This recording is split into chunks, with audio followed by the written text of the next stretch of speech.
اب میرے بھائیوں دل تھام کے، آج میں نے کئی ایسی باتیں کرنی جو میں نے ابھی تک کبھی بھی نہیں کی، کسی ویڈیو میں بھی نہیں کی، اور ایون اپنی نجی محفلوں میں بھی نہیں. کچھ باتیں ایسی بھی ہیں کیونکہ ظاہر ہے کہ اب محرم کا مہینہ، تو میں اس کو کھول کے پھر ذرا چیزوں کو بیان کر دوں. تو یہ 8 طریق میں 1 بائی 1 ڈسکس کروں گا. پہلے 2-3 ذرا ڈیٹیل سے ہیں، پھر ساتھ انشاءاللہ باقی وہی الفاظ ریپیٹ ہوں گے. غدیر خم کی حدیث کا پہلا طریق، صحیح مسلم میں انٹرنیشنل نمبر کے مطابق 4 طرق ہیں اس کے، 6225 سے لے کر 6228 تک سیدنا علی کے فضائل والے چیپٹر میں. اس کا جو پہلا طریق ہے، طرق کہتے ہیں، جمع کو طریق کہتے ہیں ایک، یعنی جو روایت کی سند چل رہی ہوتی ہے اس کو ہم کہتے ہیں اس طریقے سے آئی ہے، اس وے سے آئی ہے، اس چین سے آئی ہے. پہلی چین صحیح مسلم 6225 سیدنا زید ابن ارقم سے، جو سابقون الاولون تھے، انہی کا وہ دار ارقم تھا جس میں نبی صلی اللہ علیہ وسلم دعوت حق بیان کیا کرتے تھے. ظاہر کعبۃ اللہ میں تو وہ لوگ نہیں جانے دیتے تھے، جس طرح ہمیں آج علماء مسجدوں میں نہیں گھسنے دیتے، تو ہم نے بھی یہ دار ارقم سجایا ہوا ہے ایک. تو زید ابن ارقم رضی اللہ تعالی عنہ علیہ السلام روایت کرتے ہیں، ان کے پاس کچھ تابعین آئے، صحیح مسلم 6225. انہوں نے کہا زید آپ کتنے خوش نصیب ہیں، شروع میں آپ نے اسلام قبول کر لیا، نبی صلی اللہ علیہ وسلم کے ساتھ آپ نے نمازیں پڑھی، آپ کے ساتھ جہاد کیا، آپ صلی اللہ علیہ وسلم سے ڈائریکٹ حدیثیں سنی، آپ کی صحبت کی، آپ تو بہت خوش نصیب ہیں. ہم آپ کے پاس صرف اس لیے آئے ہیں کہ آپ ہمیں کوئی ایسی بات سنائیں جو خود آپ صلی اللہ علیہ وسلم سے آپ نے سنی ہو. تو زید بن ارقم نے کہا کہ میں بہت بوڑھا ہو چکا ہوں، ساری باتیں تو مجھے یاد نہیں ہیں، اس لیے میری معذرت قبول کرو. البتہ ایک کریٹیکل بات مجھے یاد ہے کہ آپ صلی اللہ علیہ وسلم جب حجۃ الوداع سے واپس آ رہے تھے اپنی وفات سے تقریباً 3 مہینے پہلے، تو مکے اور مدینے کے درمیان ایک خم نامی جگہ تھی، پانی کے لیے پڑاؤ کیا غدیر خم پہ، اور یہ بات ہے 18 ذوالحجہ 10 ہجری کی، اور 11 ہجری میں آپ صلی اللہ علیہ وسلم کی وفات ہو گئی ربیع الاول میں. تاریخ کنفرم نہیں لیکن دن سوار تھا، صحیح بخاری میں آتا ہے. آپ صلی اللہ علیہ وسلم نے خم نامی گاؤں میں اونٹ کے پالان کا آپ کے لیے ممبر بنایا گیا، آپ صلی اللہ علیہ وسلم نے اس پہ چڑھ کر خطبہ دیا، اور الفاظ ہی بڑے کنکلوڈنگ ہیں، ہم نے اپنے منہج پہ بھی لکھا ہوا ہے. اے لوگوں آگاہ ہو جاؤ، میں بھی ایک انسان ہوں، قریب ہے کہ اللہ کا قاصد یعنی موت کا فرشتہ میرے پاس آئے اور میں اس کی دعوت قبول کر لوں. لوگوں آگاہ ہو جاؤ، میں اپنے بعد تم میں 2 بھاری چیزیں چھوڑ کر جا رہا ہوں. یہ ہے حدیث ثقلین. ان میں سے پہلی چیز اللہ کی کتاب ہے، اس میں ہدایت ہے، اس میں نور ہے. تم اللہ کی کتاب کو پکڑو، اپنا تعلق اس کتاب کے ساتھ مضبوط کرو. اللہ کی کتاب اللہ کی رسی ہے، جو اس کو پکڑے گا ہدایت پر ہوگا، جو چھوڑ دے گا گمراہ ہو جائے گا. پھر زید بن ارقم کہتے ہیں آپ صلی اللہ علیہ وسلم ترغیب دلاتے رہے، اللہ کی کتاب، اللہ کی کتاب، اللہ کی کتاب، لیکن امت نے چھوڑ دی کتاب. اور پھر آپ صلی اللہ علیہ وسلم نے فرمایا دوسری بھاری چیز میرے اہل بیت ہیں، میں اپنے اہل بیت کے معاملے میں تمہیں اللہ سے ڈراتا ہوں، میں اپنے اہل بیت کے معاملے میں تمہیں اللہ سے ڈراتا ہوں، میں اپنے اہل بیت کے معاملے میں تمہیں اللہ کا خوف دلاتا ہوں. اچھا، اب ظاہر ہے اس زمانے میں بھی لوگ موجود تھے، لوگوں کے کان کھڑے ہو گئے. حضرت معاویہ بن ابی سفیان رضی اللہ تعالیٰ عنہ کا دور تھا. تابعین نے سیدھا سوال ہی عجیب و غریب کر دیا. انہوں نے کہا زید یہ حضور کی بیویاں اہل بیت نہیں ہے؟ دیکھو، بجائے پوچھنے کے سینئر صحابی سے پوچھتے کہ اہل بیت کون ہے، ان کو فوراً پتہ چل گیا کام کی طرح ہو ہی جا رہا ہے کہ یہ حضور کی بیویاں اہل بیت نہیں ہے. زید بن ارقم نے کہا کہ بیویاں اہل بیت ہیں، لیکن یہاں پر وہ مراد نہیں ہے، یہاں پر تو نبی صلی اللہ علیہ وسلم کے خاندان کے لوگ مراد ہیں. آل علی، آل عقیل، آل عباس، آل جعفر، وہ لوگ مراد ہیں اہل بیت. حضور کی بیویاں یہاں مراد نہیں ہیں، جن پر قیامت تک کے لیے صدقہ حرام ہے. یہ زید بن ارقم نے کہا. تھوڑا کوڑا سیجے طریق، اگلا بڑا سخت ہے. میں ڈر رہا ہوں یہ بیان کرتے ہوئے، لیکن اس میں نے پمفلٹ میں لکھ دیا ہوا ہے، لیکن وہ لوگ پڑھ کے گزر کے ہوں گے. لیکن میں اب آپ کو توجہ دلاؤں گا. صحیح مسلم 6228 نمبر طریق، اس میں پتہ کیا الفاظ ہیں؟ اس حدیث کے اینڈ پہ تابعین پوچھتے ہیں کہ کیا نبی کی بیویاں اہل بیت نہیں ہیں؟ تو زید ابن ارقم کہتے ہیں اللہ کی قسم نہیں، اللہ کی قسم نہیں. عورت تو کتنا عرصہ کسی مرد کے ساتھ گزارتی ہے، بعد میں اس کا مرد اسے طلاق دے دیتا ہے، وہ اپنے میکے واپس آ جاتی ہے، تو عورت کیسے اہل بیت ہو سکتی ہے؟ ایسا ہی مسلم پڑھ رہے جی بھائی، اے سولہ کافی نہیں پڑھ رہا مولویو. صحیح مسلم 6228. وہ کہتے ہیں بیوی کو طلاق ہوئی اپنے گھر چلی گئی، وہ کہاں سے اہل بیت ہو گئی؟ یہاں تو نبی صلی اللہ علیہ وسلم کے خاندان والے مراد ہیں جن پر قیامت تک کے لیے صدقہ حرام ہے. زید ابن ارقم کو ریال نہیں ملتے تھے، نہ سعودیہ سے نہ ایران سے. وہ تو صحابی تھے نا رضی اللہ تعالیٰ عنہ, حق بیان کیا انہوں نے. اچھا یہ نہ سمجھیں یہ کہہ دیں کہ زید بن ارقم کا اجتہاد ہے. اے بھائی اجتہاد نہیں ہے, سن لو. ایک معنوں میں اہل بیت بیویاں ہیں سورۃ الاحزاب آیت نمبر 33 کے تحت, لیکن یہ جس اہل بیت کے بارے میں اللہ سے ڈراتا ہوں ان کے ساتھ اس نے سلوک کرنا, یہ وہی لوگ تو ذبح ہوئے ہیں. آل عقیل ذبح ہوئے, آل جعفر ذبح ہوئے, آل عباس جعفر ہوئے, آل علی ذبح ہوئے, انہی کی اولادیں ذبح ہوئی ہیں نا. یہ 72 جو ہم شہدائے کربلا کہتے ہیں انہی کے بارے میں ڈرایا تھا جن کے بارے میں خبر دی گئی تھی کہ ان کے ساتھ امت برا سلوک کرے گی. اچھا یہ زید بن ارقم کا اجتہاد نہیں ہے میرے بھائیوں. اس کی سپورٹ میں صحیح مسلم سے 2 مرفوع حدیثیں اپنے محبوب صلی اللہ علیہ وسلم کی حدیثیں بیان کرتا ہوں. سنیں پہلی حدیث انٹرنیشنل نمبر کے مطابق صحیح مسلم میں 6261 نمبر. اما عائشہ رضی اللہ تعالی عنہا وعلیہ السلام خود روایت کر رہی ہیں کہ ایک دن نبی صلی اللہ علیہ وسلم اس حال میں برآمد ہوئے کہ آپ صلی اللہ علیہ وسلم نے ایک کالے رنگ کی چادر اوڑھی ہوئی تھی جس پہ نقش و نگار بنے ہوئے تھے جیسا کہ اونٹ کے کجاووں کے ہوتے ہیں. کالے رنگ کی منقش چادر اوڑھی ہوئی تھی. اتنے میں سیدنا حسن آئے, آپ صلی اللہ علیہ وسلم نے ان کو اپنی چادر کے نیچے لے لیا. پھر سیدنا حسین آئے, ان کو اپنی چادر کے نیچے لے لیا. پھر سیدہ فاطمہ آئی, ان کو اپنی چادر کے نیچے لے لیا. پھر سیدنا علی آئے, ان کو بھی اپنی چادر کے نیچے, ان چاروں کو لیا. اور 5ویں خود, جسے 5 تن پاک کا ہم کانسیپٹ لیتے ہیں, 5 اس چادر کے نیچے لیا. سیدہ عائشہ کو نہیں لیا, پوائنٹ ٹو بی نوٹڈ, وہ راوی ہیں, وہ دیکھ نہیں ہے یہ منظر. اور اما عائشہ دیکھ لیں کتنی منصف مزاج تھی, انہوں نے یہ روایت بیان کر دی. ورنہ کسی درجے میں اپنے بارے میں بھی سوچ سکتی تھی کہ مجھے نہیں لیا گیا. لوگ کل کو سوال کریں گے کہ آپ کو کیوں نہیں لیا گیا, آپ اہل بیت نہیں تھی, یقیناً تھی. لیکن یہ والا معاملہ جو ہے وہ ایکسٹرا آرڈنری ہے, اسپیشل پروٹوکول ہے. چادر کے نیچے لیا. پھر آپ صلی اللہ علیہ وسلم نے سورۃ الاحزاب کی آیت نمبر 33 پڑھی. انما یرید اللہ لیذھب عنکم الرجس اہل البیت ویطہرکم تطہیرا. اے نبی کے گھر والوں, اللہ تو صرف یہی چاہتا ہے کہ ہر طرح کی ناپاکی تم سے دور کر دے اور تمہیں خوب صاف ستھرا کر دے. راویہ اما عائشہ ہے, خود چادر کے نیچے نہیں ہے. علی, حسن, حسین اور سیدنا علی, سیدہ فاطمہ ہے, اور نبی صلی اللہ علیہ وسلم 5 میں خود. تو زید بن ارقم نے غلط بات نہیں کی ہے, ان کو یہ حدیثیں پتہ تھیں. اور دوسری حدیث صحیح مسلم سے ہی انٹرنیشنل نمبر کے مطابق 6220 نمبر. یہ بڑی لمبی حدیث ہے, میرا ٹاپک کسی دوسری طرف چلا جائے گا اور کچھ بڑھ جانا ہے. چونکہ میں اس کو لکھ چکا ہوں 150 روایتوں والے 72 والے احادیث والے, لہذا میں اس کا ایک پورشن بیان کرنے لگا ہوں. باقی جسے شوق ہو تو وہ پڑھ لے, اس کے اندر میں نے لکھا ہے اس کا پورا طریقہ, ورنہ معاملہ کہیں سے اور ہی نکل جانا ہے. پھر سب و شتم والا ایشو ڈسکس ہو جانا ہے. حضرت معاویہ کے دور میں جو سیدنا علی کے پر لعنت ہوتی تھی, وہ والا ٹاپک اس میں ڈسکس ہو جانا ہے. اس لیے میں اس حدیث کا آخری جز بیان کر رہا ہوں کہ سیدنا سعد بن ابی وقاص رضی اللہ تعالیٰ عنہ کہتے ہیں کہ جب آیت مباہلہ نازل ہوئی نجران کے عیسائیوں کے ساتھ, نبی صلی اللہ علیہ وسلم کی 1 to 1 ڈبیٹ ہوئی. اینڈ پہ ہوا کہ ٹھیک ہے مباہلہ کرتے ہیں, کون حق ہے کون باطل ہے. سورہ ال عمران آیت نمبر 61 نازل ہوئی. فَقُلْ تَعَالَوْا نَدْعُوا أَبْنَاءَنَا وَأَبْنَاءَكُمْ وَأَنفُسَنَا وَأَنفُسَكُمْ وَنِسَاءَنَا وَنِسَاءَكُمْ وَأَنفُسَنَا وَأَنفُسَكُمْ. کہ نبی صلی اللہ علیہ وسلم کو کہا گیا کہ ان کو کہو اپنے بیٹوں کو لے آؤ, ہم بھی اپنے بیٹوں کو لے آتے ہیں. تم بھی اپنی عورتوں کو لے آؤ, ہم بھی اپنی عورتوں کو لے آتے ہیں. تم خود بھی آ جاؤ, ہم خود بھی آ جاتے ہیں. پھر اللہ کے حضور اوپن میدان میں دعا کرتے ہیں, جھوٹے پہ اللہ کی لعنت. اس کو مباہلہ کہتے ہیں, لیکن نہیں آئے. سعد بن ابی وقاص کہتے ہیں کہ نبی صلی اللہ علیہ وسلم قرآن میں کیا حکم آیا تھا, اپنے بیٹوں کو لے کر آؤ.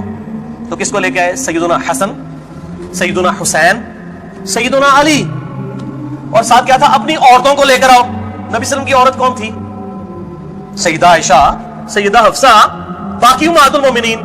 لیکن ان کو نہیں لائے, سیدہ فاطمہ کو لے کر آئے. Point to be noted.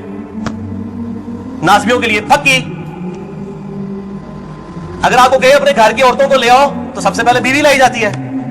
آیت مباہلہ میں بیوی نہیں آئی, سیدہ فاطمہ آئی ہیں. اگلی کہنا آپ سمجھتے ہو بھائی زید بن ارقم نے کیوں کیا, صحیح مسلم 6228 کہ بیوی تو خاوند کے ساتھ کافی عرصہ گزارتی ہے, جب طلاق ہو جائے تو وہ اپنے میکے واپس چلی. حالانکہ نبی صلی اللہ علیہ وسلم نے کسی کو نہیں دی طلاق, لیکن اتنی ننگی بات اس لیے ان کو کرنی پڑی, اتنی سخت بات, تاکہ حق کھل کے بیان ہو. اور نبی صلی اللہ علیہ وسلم نے بھی, آپ دیکھ لیں قرآن میں حکم تھا عورتوں کو لے کر آؤ, بیویاں نہیں لے کے آئے.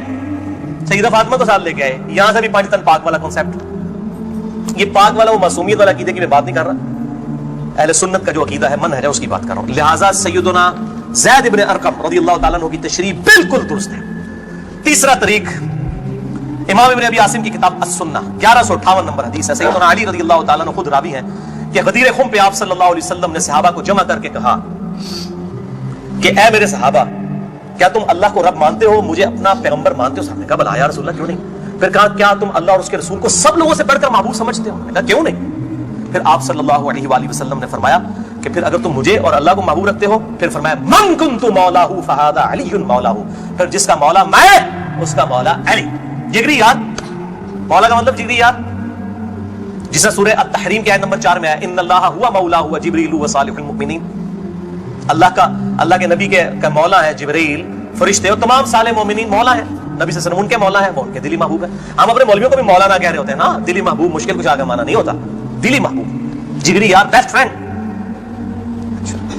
چوتھا طریق سنن نسائی الکبریٰ میں انٹرنیشنل نمبر کے مطابق 8478، سیدنا ابو طفیل عامر بن واصلہ رضی اللہ تعالیٰ عنہ، یہ وہ صحابی ہیں جو سب سے آخر میں فوت ہوئے ہیں 110 ہجری میں، نبی صلی اللہ علیہ وسلم کی وفات کے بعد 100 سال تک زندہ رہے ہیں۔ یہ ابو طفیل عامر بن واصلہ جنگ جمل صفین نہروان میں سیدنا علی کے ساتھ رہے ہیں، کدھر 37 ہجری میں جا کے جنگ جمل صفین ہو رہی ہے اور کدھر 110 ہجری میں یہ فوت ہوئے ہیں، اور ان کی حدیثیں نبی صلی اللہ علیہ وسلم سے بھی روایت ہیں اور سیدنا علی سے بھی انہوں نے کئی حدیثیں روایت کی ہیں۔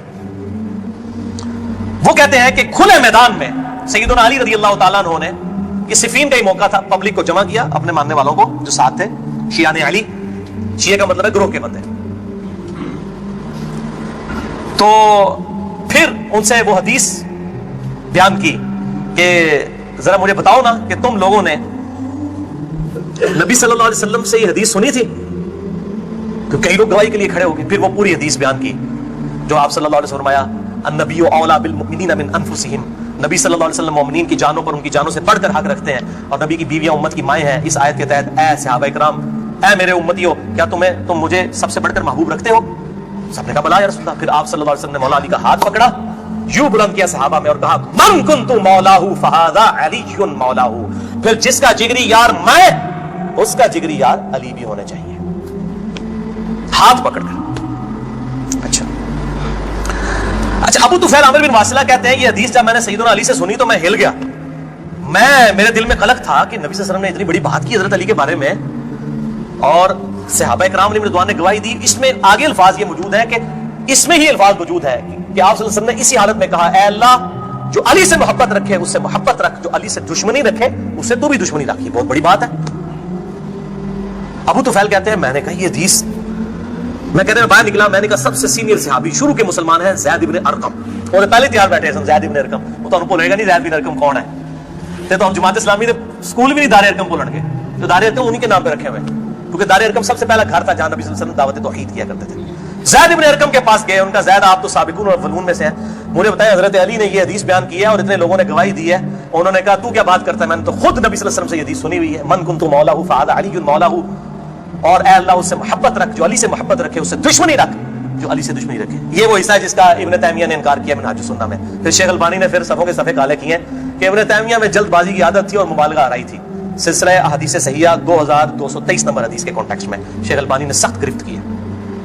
اچھا، پانچواں طریق صحیح مسلم میں 3713 ہے، جامعہ ترمذی میں 3713، پانچواں طریق من کنت مولاہ فہذا علی مولاہ، زید بن ارقم سے جابر بن عبداللہ سے رضی اللہ تعالی عنہما۔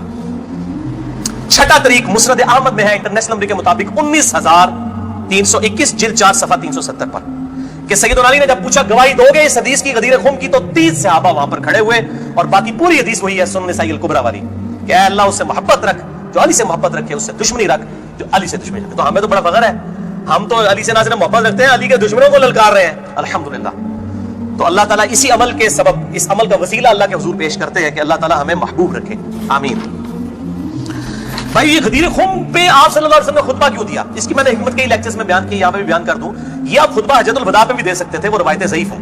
غدیر خم اس موقع پر پہنچ کر سب لوگ عرب کے جا چکے تھے سوائے اہل شام کے اور اہل مدینہ کے، اور اہل شام صفین میں سیدنا علی کے خلاف کھڑے ہوئے، اور اہل مدینہ میں جو کچھ لوگ تھے انہوں نے اہل مدینہ کے ساتھ زیادتی کی، کچھ ان کے ساتھ زیادتیاں ہوئیں۔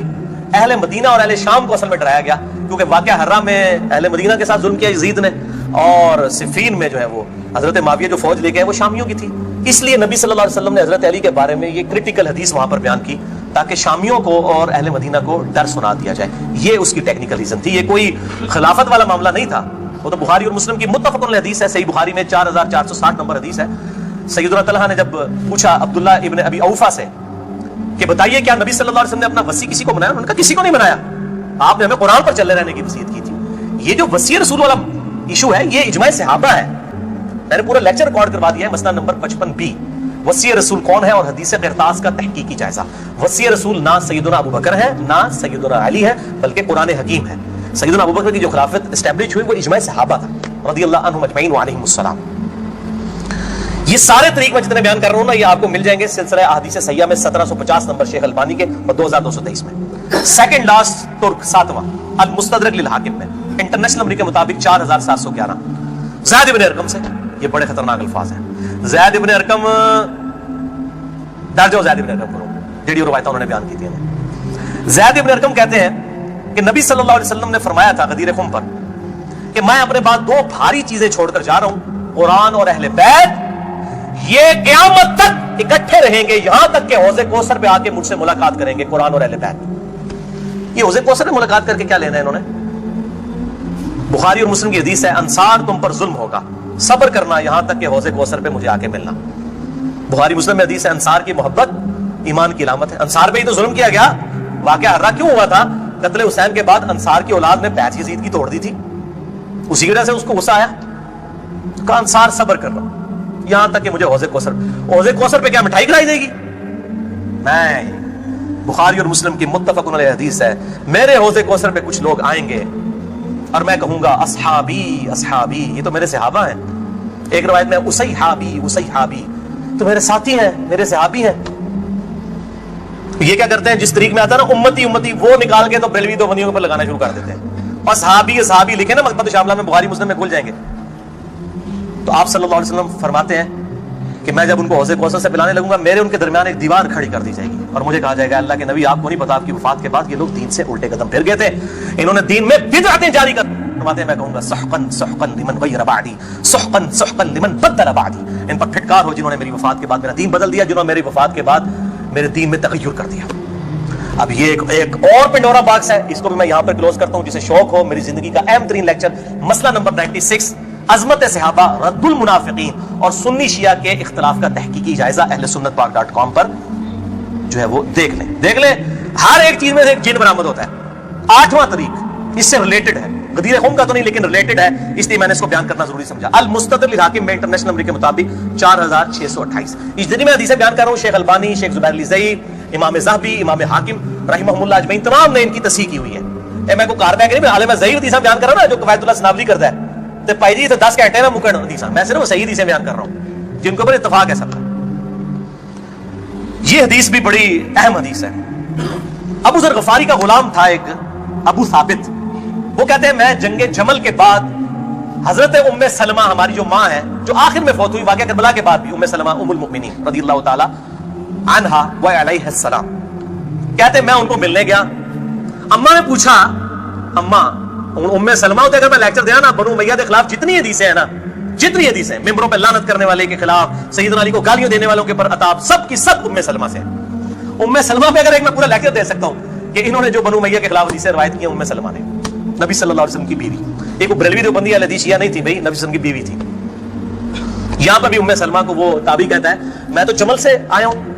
تو انہوں نے پوچھا کہ بتائیے جنگ جمل میں کیا حال ہوا؟ ان کا اماں میں جنگ جمل میں جو ہے وہ سیدنا علی کا ساتھی تھا.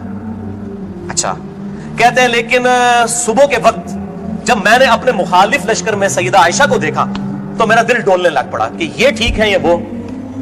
حالانکہ وہ تو کتنی حدیثیں ہیں کہ میری ایک بیوی پہ خوف کے کتے بھونکیں گے. حدیث خوف پہ پورا باب شیخ البانی نے باندھ دیا, میں نے 72 حدیثوں میں نقل کیا. سیدہ عائشہ پہ کتے بھونکے, اس کے بعد پوری زندگی روتی تھی. وہ تو ابن زبیر ان کو آگے لے گئے, اس کے بعد سیدنا علی نے ان کو معاف بھی کیا, اور ایک الگ سے ایک ٹاپک ہے, مسئلہ 101 میں نہ دیکھ لیں. بہرحال سیدہ عائشہ رضی اللہ تعالیٰ عنہ کو دیکھا دل ڈگمگا گیا. کہتے ہیں پھر میں نے جب ظہر کی نماز پڑھی تو اللہ نے میرے دل کو مضبوط کر دیا کہ نہیں علی حق پر ہے. تو ہم نے جنگ کی اور ظاہر ہے وہ تو کلین سویپ ہوا, سیدنا علی جنگ جیت گئے. تو ام سلمہ نے پتہ کیا کہا, انہوں نے یہ نہیں کہا کہ یہ مشاجرات صحابہ مجھ سے کیوں ڈسکس کر رہے ہو, دو ہی ٹھیک نے. انہوں نے کہا ابو ثابت تو نے بڑا ہی اچھا کام کیا, میں حضور کی بیوی ہوں, میں نے خود نبی صلی اللہ علیہ وسلم سے یہ بات سنی تھی کہ قرآن اور علی یہ قیامت تک ساتھ رہیں گے یہاں تک کہ یہ مجھے حوض کوثر پہ آ کر ملے. اس سے مراد ہی کہ حضرت علی زندہ رہیں گے, مراد یہ ہے کہ علی کا جو سٹانس ہے اور قرآن یہ ساتھ ہے, تو علی اور قرآن ساتھ رہیں گے یہاں تک کہ حوض کوثر پہ آ کے مجھے ملے. اوتے نازمیاں دی لگے گی پھینٹی, حوض کوثر سے تب ملن گے تو پھر یہی کچھ ہوئے گا نا. سحقن سحقن لمن غیر بعدی، وہاں پہ یہ ہوگا. اچھا تو یہ الحمدللہ سارے طریق مکمل ہوئے. آخر میں 3 حدیثیں بیان کر کے اس کو کنکلوڈ کرتا ہوں. المستدرک الحاکم میں صحیح سند کے ساتھ 4717 نمبر حدیث ہے ایک طریق. شیخ البانی شیخ زبیر زئی دونوں نے صحیح کہا. امام حاکم امام ذہبی نے موافقت کی کہ آپ صلی اللہ علیہ وسلم نے فرمایا اللہ کی قسم ہم اہل بیت کے ساتھ جو بغض رکھے گا اللہ تعالیٰ اسے ضرور دوزخ میں داخل کرے گا. کہتے ہیں یزید کا معاملہ اللہ پہ چھوڑیں. امام ذہبی نے لکھا ہے کہ سب سے بڑا ناسبی یزید تھا. اللہ پہ چھوڑے. بغض نہیں تھا. جو ممبروں پر لعنت کرواتے تھے بغض نہیں تھا. یہ پتہ نہیں کیڑی ایکویشن ہے.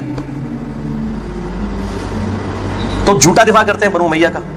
اور اسی کا طریق ہے 4712 نمبر اور سلسلہ حدیث صحیحہ میں 2488 شیخ البانی لے کر آیا. یہ بہت خطرناک ہے. آپ صلی اللہ علیہ وسلم فرمایا اگر کوئی شخص پوری زندگی حجر اسود اور مقام ابراہیم کے درمیان نمازیں پڑھتا رہے اور روزانہ روزہ رکھے اور اس حال میں مرے کہ اس کے دل میں بغض اہل بیت ہے اللہ کی قسم ضرور دوزخ میں ڈال دیا جائے گا.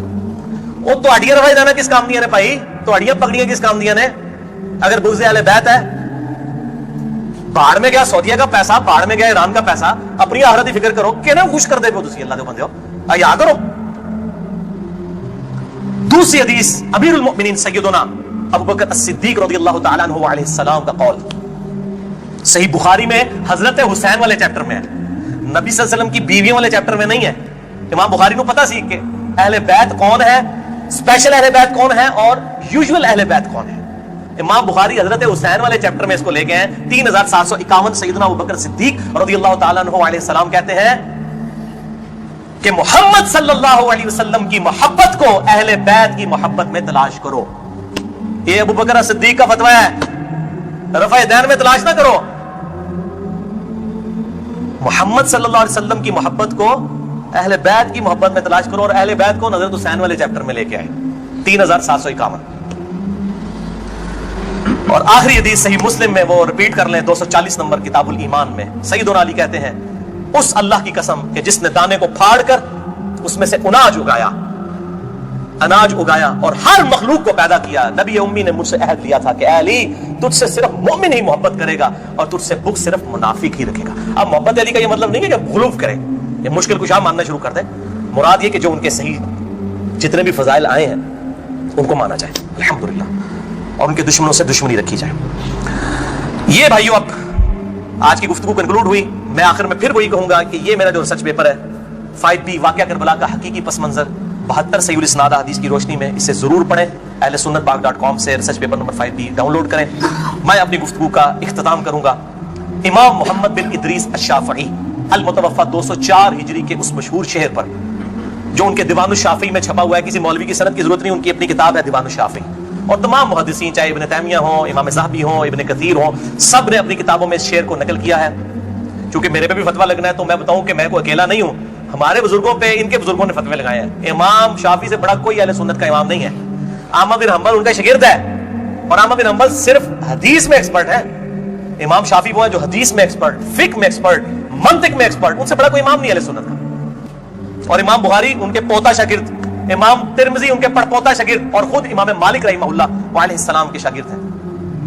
دیوان الشافعی میں ان کا شعر ہے ان کان رفضا حب آل محمد صلی اللہ علیہ وآلہ وسلم.